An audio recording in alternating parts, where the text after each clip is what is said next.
views and opinions of the hosts are those of the hosts and not of the companies they are affiliated with. No inside information is known, and if there is, they will not be revealed. Occasional bad language may be used.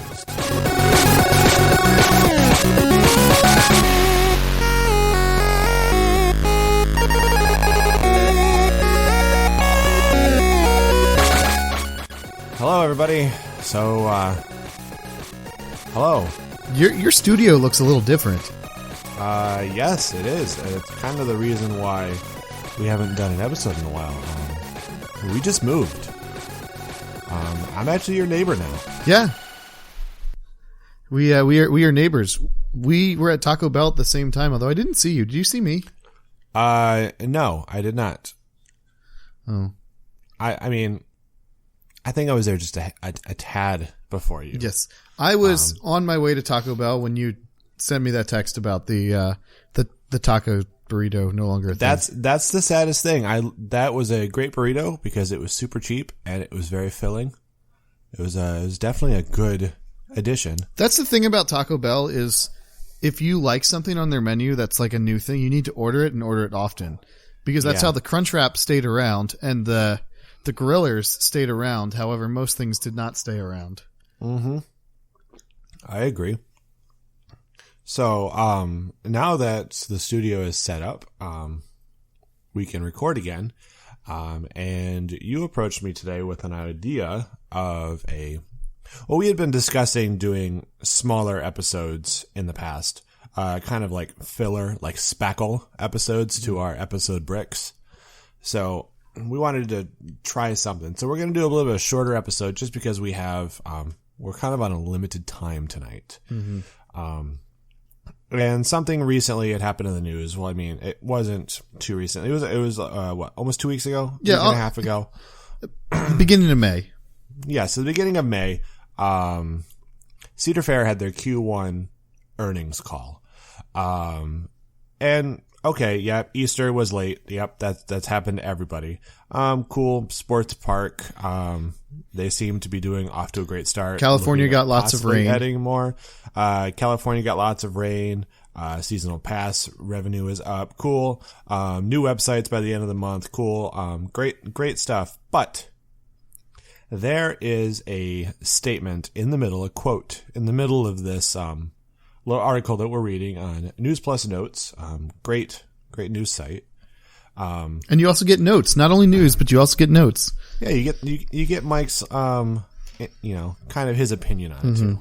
So I'm going to read just this one bullet point, and I think we're going to kind of just discuss it because it's kind of what we're doing. Yeah, I was going to say they pretty much gave us a topic to talk about. Exactly, and and if you like this kind of topic idea, maybe we'll do more little episodes like this. But anyway, so this bullet point says, here's some exciting coaster news. Construction has already started on, quote, multiple high-impact attractions for the 2018 season. Cedar Fair's CEO said that they are building a, quote, completely new type of coaster, a dramatic transformation of two of our historical wooden coasters, and a renewed relationship with a manufacturer we have worked with in recent history that will add another coaster and deepen our pool of ride manufacturers, unquote. Then, so that's the quote. We obviously know what the two dynamic transformations are. We've got Mean Streak up at Cedar Point, and we've got Hurler down at King's Dominion. So that leaves two. And I think that's what this episode is going to be about. It does leave two. I could also see them being dicks and interpret that as leaving one, but... I could, but it does sound like four. Uh-huh. I agree. I think it is four. I think we're going to get four coasters, which two of them we already know what they are, which is great. I'm excited for both of them, especially because I just came from King's Dominion, and holy crap, they have essentially eliminated everything except for the lift hill and the station and a little bit of the drop on Hurler. Everything else is gone all the way down to the concrete foundation, which is crazy. And I get what the haunt building, the haunted house, is still standing, I believe, as well. I know very little about King's Dominion Haunt. Well, I think they had one of their haunted houses in the infield of that ride. So, I guess it's yet to be seen. But I think what's really kind of crazy is, Cedar Fair has been kind of playing it safe the past couple of years, pretty much adding one major new attraction every year, and then, basically padding the rest of their portfolio with smaller items. If this is read correctly, this is 4 new coasters in 1 year, with at least 2 of them being major transformations. You've got a coaster unlike any other coaster, completely new type of coaster. And then, I mean, this one that they've worked with in recent history, it could be a small one, so could this new type of coaster. They could be smaller and cheaper rides. But, a new type of coaster kind of sounds like a prototype to me, which doesn't sound cheap. Yeah. Your prototype is always cheaper than your proven technology at the same time, though. So take something like Accelerator. Accelerator was much cheaper than the further Intamin rockets, in theory. Mm-hmm. It was a proof of concept. Same thing with New Texas Giant. New Texas Giant is a much longer ride, and I understand it was cheaper than once they have proven their concept, now they can charge more. Yeah. So, I guess this comes down to, what would a new type of ride be? So, like, S&S has their new family coaster going into Dutch Wonderland.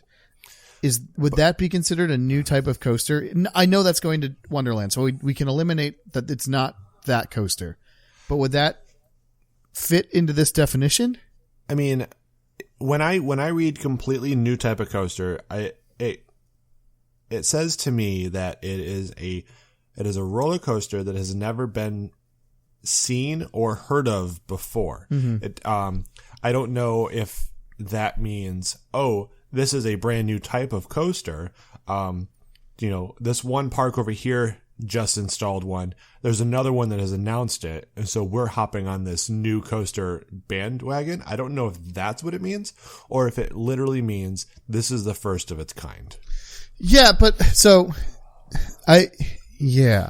it does leave lots of questions. And then I guess my other question would be, how much of a difference does it need to be in order for it to be a new type of coaster? Like, you could argue when RMC built New Texas Giant, that was a new type of coaster. Then RMC went and did Outlaw Run, and that was a new type of coaster for them there too. When B&M built the flying coaster, that was a new type. When they went with a wing coaster, that was a new type. So it's just, it's, I'm curious if it, I'm failing to express. It's the same thing with like, a Vekoma Looper is a different type of ride from a Vekoma Boomerang. They use the exact same trains, the same track style. It's just a different experience, a different layout. I think that's maybe what you were trying to say. No. So like, say like a company already makes it. So B&M got the wing coaster idea because Intamin had the wing coaster thing first. Okay. And Vekoma had the flying thing first. If a new manufacturer comes out with a concept that already exists, is that count as a new type of coaster? So if all of a sudden a B&M fourth dimension roller coaster are they considering that a new type of coaster? That is where we're going with this.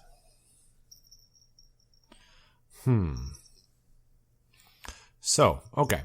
Well, let's talk about this one a little bit first before we go into this renewed relationship with the manufacturer. New type of coaster. The thing that immediately pops into my mind is Raptor. Yes. And I it might only be because that's really the only kind of new one that is actually being talked about. They do just have that. Isn't there that Raptor test track in Utah right now? Yes. So, I mean, we know this is a proof of concept that they are working on. No one has that, as far as we know, no one has bought one. this is really the only thing that the public knows about is new.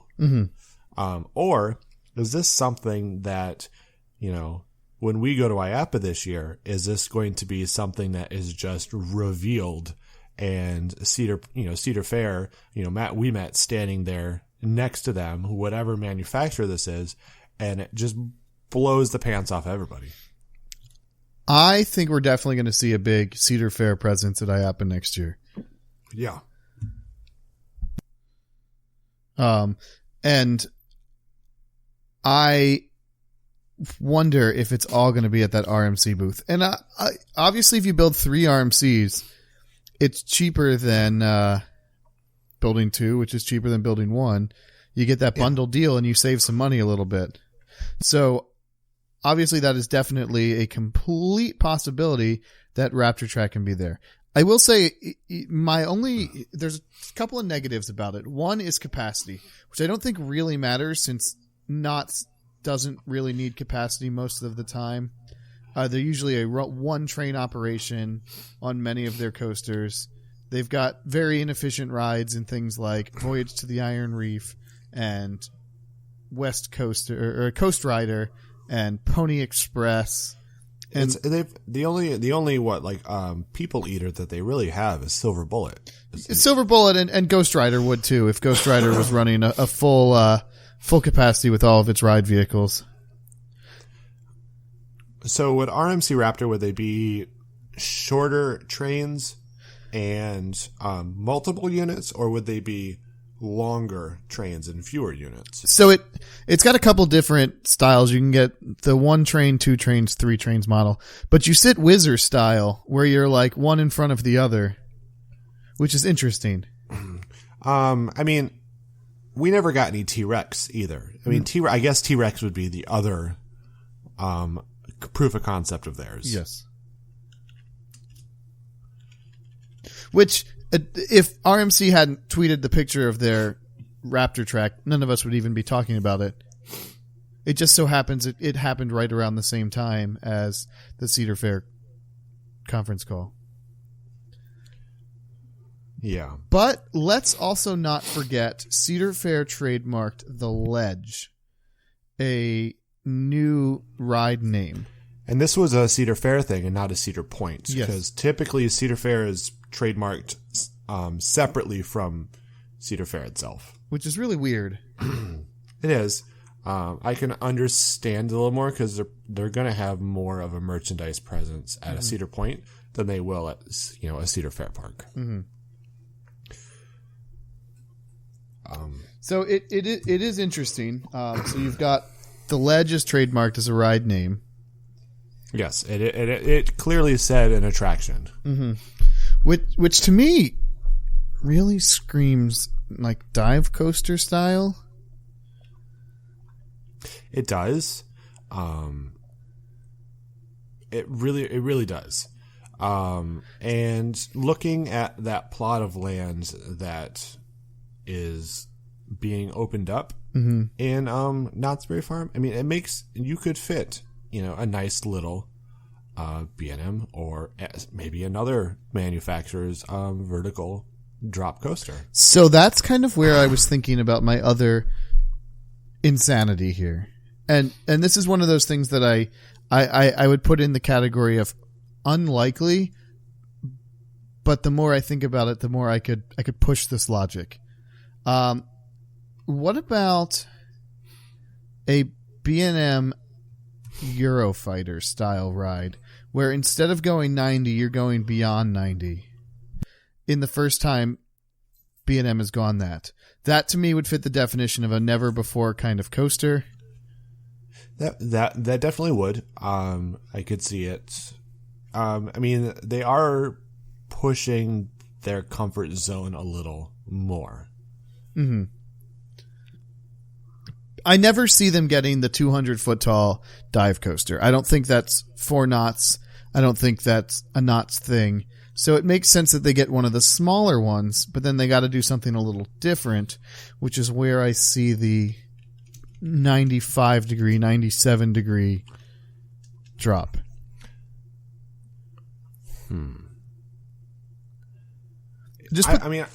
Go ahead. I was going to say, just put that on like the back burner as an idea other than Crafter Trek. Okay. That is assuming that Knott's is getting this coaster, which I think you and I are both under the impression Knott's is getting this one. Where do you think the other one's going? The renewed relationship roller coaster. Yeah. Or I mean, Knott's could get the renewed relationship one too. I just think Knott's is getting one because they've already started the land clearing and all of that kind of thing. Okay, so we've got it. We immediately cancel out Cedar Point. Cancel out King's Dominion. Uh-huh. I think it's safe to cancel out Carowinds, just because they've gotten so much in the past few years. We can cancel out Kings Island, I think. I'm going to say no to Great America. I think they've got a bigger plan, and I don't think it is starting yet. I don't think it's going to be Michigan's Adventure. Just they're so small, and they don't really need something in this category as of right now. My mind immediately is actually heading towards Dorney. Mm-hmm. Dorney is the park I'm thinking of because they haven't added a quote-unquote new attraction in quite some time. They've been kind of just filling in with stuff that the other parks haven't needed or don't need anymore, and they've been kind of building up their infrastructure. So I think this might be a chance for Dorney Park to add a larger attraction, or it doesn't even have to be a larger attraction. It just has to be a renewed relationship. Because it doesn't say anywhere on here that it's a major attraction. They just said multiple high impact attractions. That's it. Maybe this is a way for them to, get that traffic from, New York, from Jersey, from the rest of Pennsylvania, from DC, Baltimore. You've got there's a lot of major metropolitan areas over there that Dorney I don't think attracts. No. I don't think they do much either. And I think, look back at the 90s, like the late 90s, early 2000s when every time you watched a Discovery Channel show on roller coasters, Steel Force was always on there. And Steel Force was always one of the top-ranked steel coasters in the world. Nobody talks about it anymore. That's because it's not a top-ranking steel coaster. It's not, but that ride, probably that ride alone, put that park on the map. And I bet their attendance skyrocketed after they built that ride. There was still a Six Flags right there. There was still, another Six Flags over there. There was Six Flags in New England. It wasn't Six Flags at the time, but those parks all still existed. No new parks have popped up. Mm-hmm. So, you put in a new big attraction, it's going to draw people as long as it's advertised properly. Yeah. So I guess I could see Dorney getting one. I actually think it's California's Great America. You do? I am pretty damn convinced it's California's Great America, and it's their Intimate Impulse coaster. Do you think it's a relocated or a... Well, now, so here's the thing. It could be... I only asked that because we discussed this a little bit earlier. It could be a relocation. There are two in the chain. There's the one at Dorney Park and the one at Cedar Point. Isn't there a third? Isn't there the Valley Fair one? Oh, yeah, there's the Valley Fair one, too. God, I forgot about it. I'm going there next week. Or in 4 days. Surprise credit. Well, if it's not there, you can tell me that it's not there anymore. Yes. So, obviously, there's a couple in the chain. And so I could see them building a new one, but I could also see them relocating any of them. You relocate the one at Dorney. You open up this bottom part of the parking lot for your big attraction right there. Because you have that way into the park and your attraction that goes along with it. Same kind of concept with Cedar Point, where if you took out the stadium and you took out Wicked Twister, you've got that whole beachfront property there next to Gatekeeper that could build an attraction that people care about, unlike Wicked Twister. The only time people care about Wicked Twister is when it's pouring rain or awfully windy, and it's the only coaster operating in the park. Yeah. Which that is its giant benefit, is it runs in all kinds of weather conditions, because what's the worst case scenario if it rolls back? It's just going to launch again. Well, I mean, it rolls back every launch. Yeah. So, and then I don't know a whole lot about Valley Fair, but I believe it's in a weird spot. Theirs is, if I remember right, it's been a couple years since I have been there. But if I recall, Valley Fair's is actually, it's in a weird spot. Yes. It's behind the turnaround of Wild Thing. Mm-hmm. And I know I know they've done some work into that area there, but it's literally a parking lot coaster. Mm-hmm. Well, it's where Challenge Park used to be, if I remember correctly. Yes. I mean, parts of the Challenge Park is still, well, according to this aerial map, Challenge Park is still there. Mm-hmm. But that's the Route 66 or whatever they called it. That took over that land, I believe. Uh-huh. It really wouldn't open up too much room at Valley Fair. It would open up a nice chunk at Dorney, and it would open up prime real estate, just like shoreline real estate at Cedar Point. Yeah, so they also can't be that expensive because there's not a whole lot to them. They're probably more expensive to run than they are to actually build. Yeah, just the electricity. Mm-hmm. But I could see California's Great America actually getting one of those. And from what we understand, the fine folks of Intamin were checking out Wicked Twister a bit more intensely than normal yesterday. I think we kind of was teased at by the one and only John McClure. Mm-hmm. Yes. The only thing that kind of makes me not think of an impulse at Great America is that there's another one in town, basically. Mm-hmm. Because Discovery Kingdom has their very bizarre vertical velocity. Uh-huh. That just seems kind of like a weird move. Yeah. Okay. That's the only thing that's kind of making me not think that. So what would you say the renewed partnership would be then? Well, it's not B&M because they have a very healthy relationship. It's got to be Intamin, because if it wasn't Intamin, they wouldn't fucking have said shit.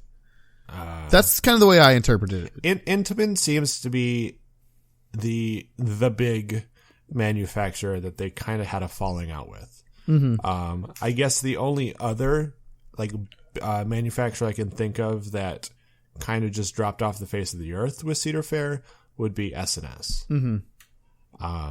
After the Vertigo Tower fell at Cedar Point and they were given the two S&S swings at a very discounted rate, you haven't seen S&S. Well, you haven't really seen S&S do much in the United States. Mm-hmm.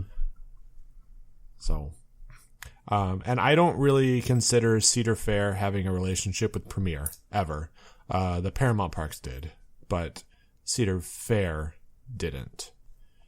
Yes. So I don't see a Premier. Arrow doesn't exist anymore. Mm-hmm. I mean, the closest thing to Arrow now would be S&S or RMC, just because of Tom Schilke. Mm-hmm. Alan Schilke. Alan's sorry, it's been a long day. I opened and closed at work today. Yeah. So It's got to be Intamin. Intamin's the one that makes the most sense, because you're not going to get a rise out of people if you mention it and it ends up being SNS. SNS would be fine, but I'm trying to think like anything else. Really, I don't think would get that kind of reaction. I'm trying to think of like coasters that were built at the Cedar Fair parks when Cedar Fair owned them, and it's got to be one of the two because it was Arrow. They built SNS rides, they built Intamins, they built B&Ms, and then there might be like a handful of like manufacturers kind of like sprinkled in there, like CCIs and stuff like that. But like the big one there is Intamin. I mean, yeah, Intamin kind of took Cedar Point from a major regional park to a world destination. I did not realize Intamin built the Magnum XL 200 in 1989. Hey, excuse me, sir. The Magnum XL 200 was what took them from the tiny northern Ohio park and put them into the regional map. I mean, still, if you ask to this day, if I have traveled to Pennsylvania quite a few times, the neighboring state, for those that that aren't familiar with the continental United States, the neighboring state to the east, and asked or have mentioned Cedar Point, and people go, "What is that?" At theme parks, I must add, I have asked many employees at the sweetest place on earth if they were familiar with Cedar Point, and they said, "What is that?"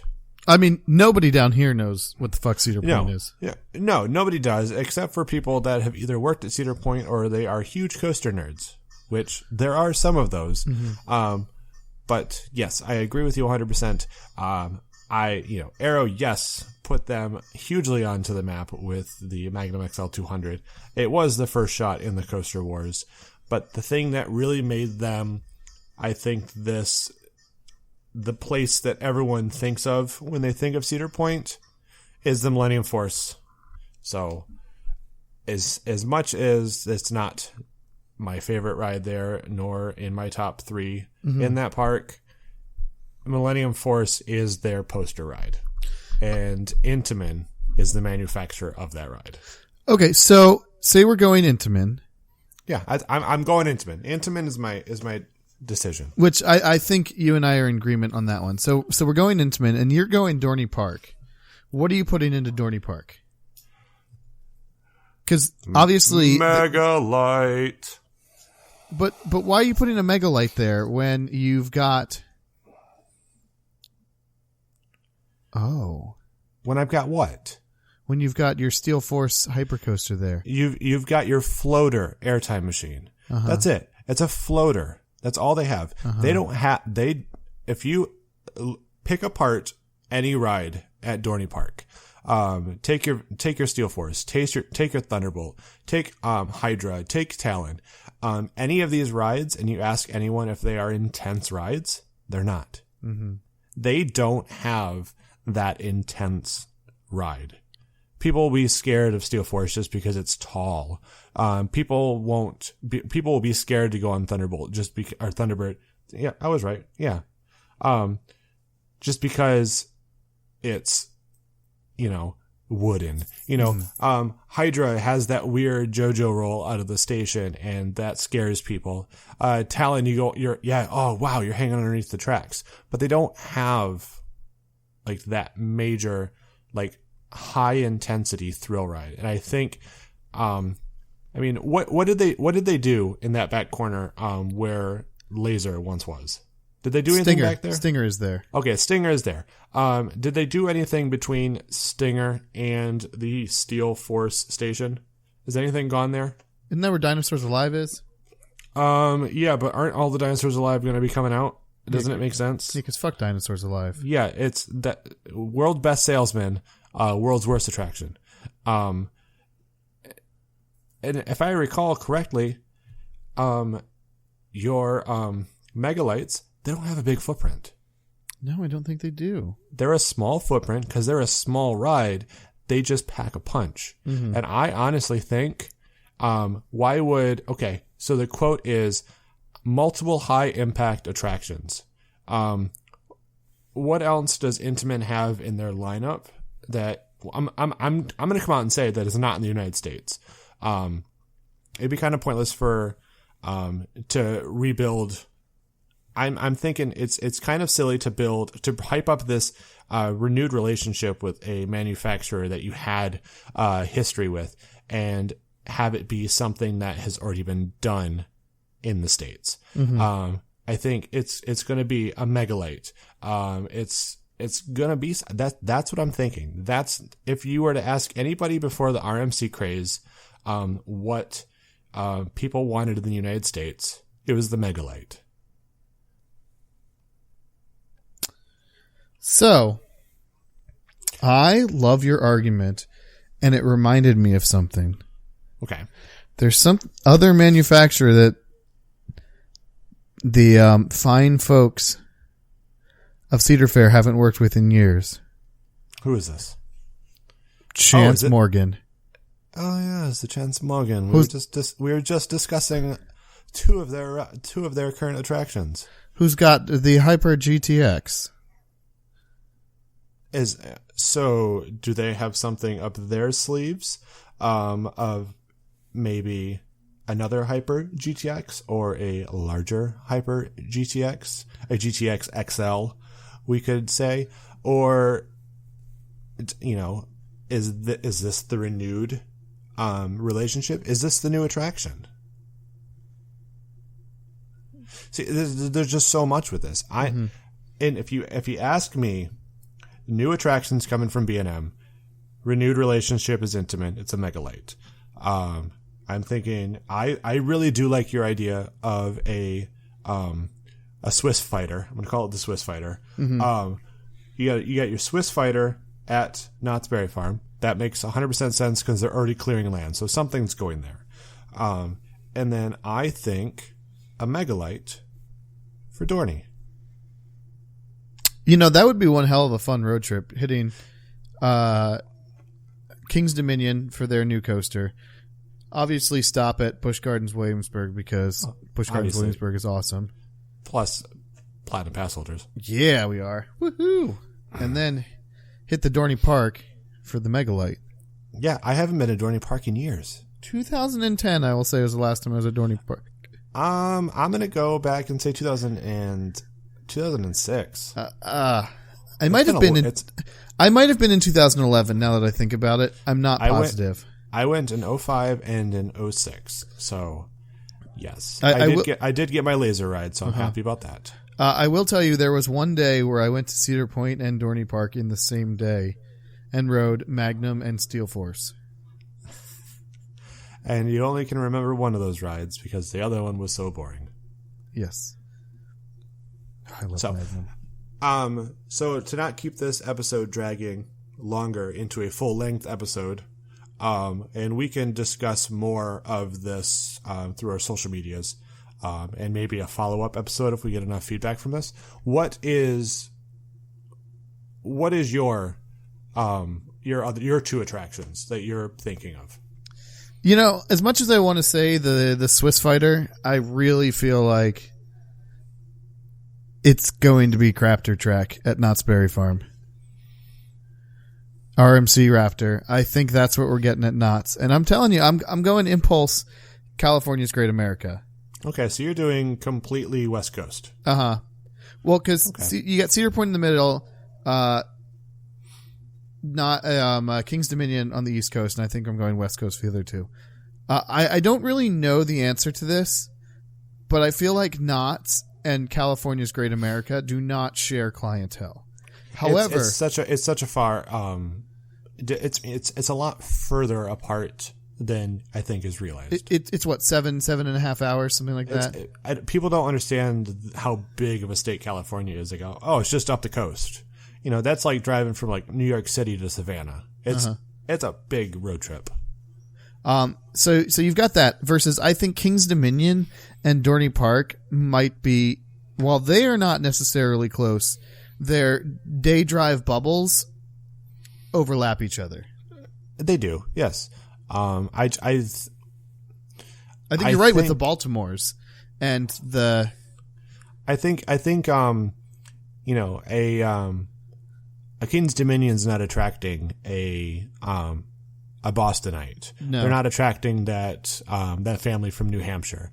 They're attracting the families. I mean, but we could say the same thing about Carowinds and King's Dominion.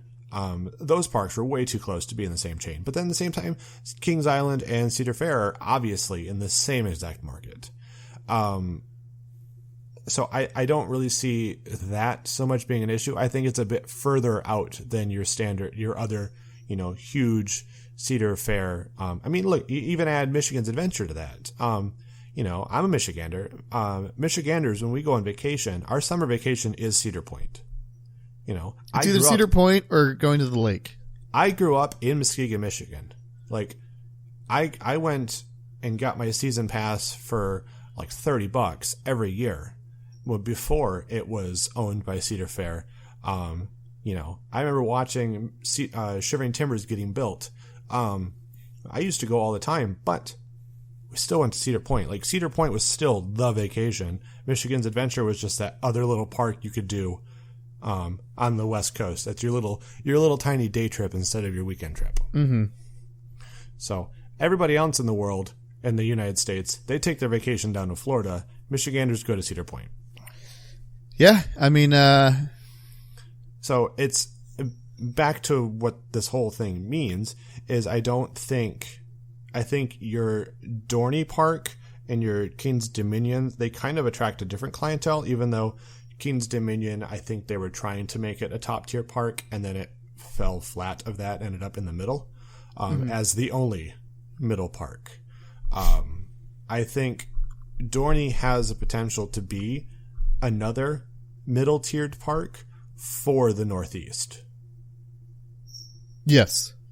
And I think that Megalite would help, which I got to be honest, I would prefer the Megalite. I just think it's fanboy wet dream right now. I think it really, really is kind of a fanboy dream. But what else would get the enthusiast's pants wet more? A potential relocated or brand new Impulse, or North America's first Megalite? It's true. So, yeah, that's what I'm thinking. And I think this episode's ran a little long. It ended up being a lot more debatey than we anticipated because we didn't really have that much time to talk today. We also we didn't really talk about what we were going to do ahead of time. No. There's no notes. This was all kind of a freestyle. I bumped into you and said, "Hey, I want to do this." Yeah, and we normally whenever we have an episode, we kind of debate a little bit. We talk about it a little bit beforehand, and then we have to stop each other and then bring it up during the episode. Or we talk for like 20 minutes before we start recording a little bit. We didn't do any of that. We said, I called you on Skype. We said, hey, you ready to record? Yeah, let's do this. And we did it. So this is completely, way longer than I thought it was going to end up being. I was thinking like a 25-minute episode or whatever. But this, while it is our shortest episode, I believe, almost is a full-length episode. Yes. So I think going on, I hope you enjoyed this episode. If you liked the shorter episodes, or maybe more of like kind of like these one topic discussions of, predictions and the future of, I don't want to be like, oh, so-and-so built this. Did you hear about that? Yes. What's your review on it? We're not a news site, a news podcast. If you want a news podcast, I'm pretty sure Drew here has heard of one that he could tell you about. Coaster fucking radio. Coaster fucking radio. Or, In the Loop. That one might be okay too if you really feel like listening to that one. But if you've got a prediction thing, if you guys have a topic that has been, you've been talking about or you've thought about, there really isn't so much of a medium to where you can post this unless it's on, TPR or, with your friends or on Reddit, which is not the best of, roller coaster communities. Like it's not bad, but if you post a question and it's not really there, it's not there. I know you're a big Redditor. I am a big Redditor. I've opened the website maybe 4 times and never really gotten far. Well, I use it. I like it. I find a lot of my news on there, but I don't really ever find myself having discussions because a lot of it is kind of just dumb. A lot of it's just dumb. There's a lot of dumb enthusiasts. A lot of dumb stuff going on. It's not even just enthusiasts. It's just a lot of dumb things. Mm-hmm. So if you've got something you want to hear somebody debate about or discuss about that has to do with the basic idea of our show in general, send it to us. themeparkblueprints@gmail.com. Or at Park Blueprints on Twitter. That's a great place to send us these things as well. We kind of want to record kind of multiple of these shorter episodes, maybe stuff like this, topic ideas, or if we want to do like smaller parks and do kind of like a general basis. Mm-hmm. Like, oh, hey, Beach Bend, what should they do for the next few years? Cool, let's talk about that a little bit. Okay, that's where we're going to go. Here's a 25-minute episode that we can use as a filler episode between our big park. Or realistically, the tease that Jason McClure had with the Intamin folder could have been a topic in itself for a smaller episode. I just thought it was interesting. Honestly, if it weren't for the fact that I listened to Coaster Radio on my way to work this morning and they were talking about it, and I was like, I like some of your ideas. I don't like other ones of your ideas. And we kind of didn't get enough topic on it on In the Loop, which is why I wanted to talk about it. And I love your Megalite idea. I am not convinced it's coming. Well, I mean, 2018 is not too far away. So I'm still not convinced Cedar Fair is actually building 4 coasters, even though they said that.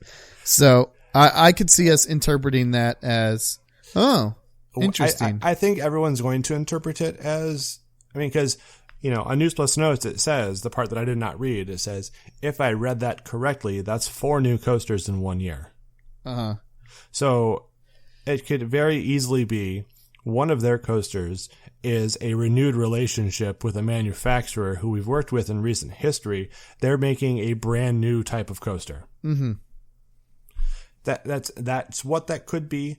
Maybe Matt said it a little weird, and so people are taking it as 4 coasters, but it could easily be 3.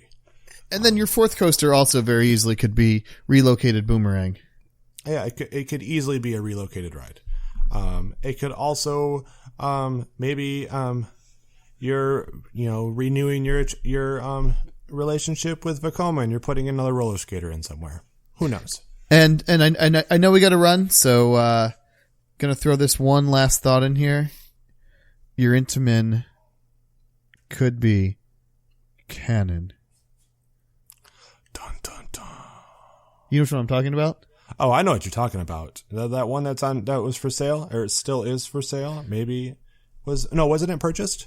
I don't know. The rumor is that it was purchased for a park in the United States, North America. That's what the rumor is. And then Space World's got their Intamin. So I think that could be it too. Maybe we're not even going to talk about it because it's going to bring up another 20-minute discussion. So we're going to end this episode here. Maybe we'll do another small one talking about some other things in relationship to this. Yeah, go ahead and tweet me at Drew the Intern on Twitter. You can send me a tweet at Theme Park Guides at Twitter. That's a great place to get a hold of me. I don't tweet too much, but I'm always on there. So we drink beer. Cool. You can follow that. Yep, you have a YouTube channel. It's doing well. Your last video got a lot of hate. Cool. As I said, Park Blueprints is our Twitter, at Park Blueprints, and themeparkblueprints@gmail.com is our email. Send us topics if you want us to continue doing these shorter ones. And we're gonna get going. Yeah. Cool. Bye, Drew. Fuck off, bitch. Bye. Oh, okay.